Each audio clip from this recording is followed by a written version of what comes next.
Mga kabrigada, sinimulan na ho ang search and retrieval operation sa mga labi na mga nawawalang sabongero sa Taal Lake. May anong oras ba sila mag-uumpisa dyan? Ano ba yung mga target nila dyan? Paano yung localization dyan sa mga area sa Lawa? Brigada Giga Boy Custodio, i-brigada mo! Brigada Live Report!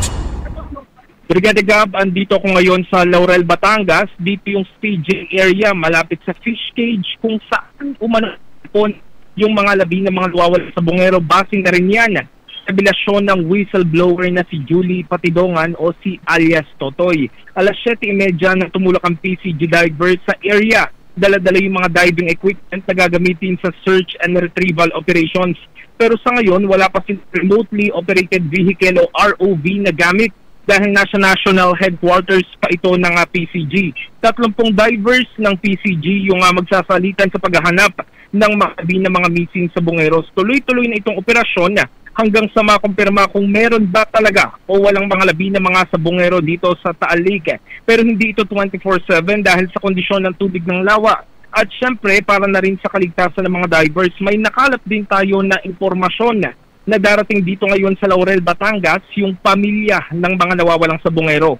Inaasahan na darating sila dito anumang oras ngayong araw. Matatandaan nga na kahapon may na-recover na sako na naglalaman umano ng sunog na buto ng tao sa gitna yan ng technical site assessment sa Lawa.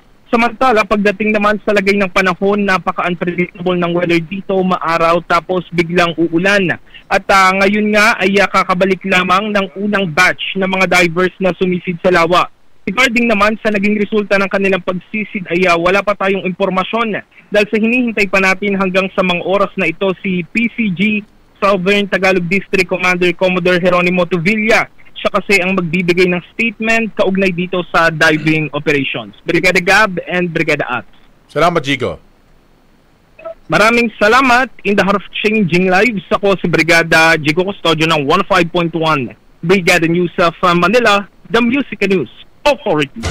Ang bahaging ito ay hatid sa atin ng Yummy-Vit ES3 Syrup. Simulang tuparin ang pangarap ng iyong anak. And starting now,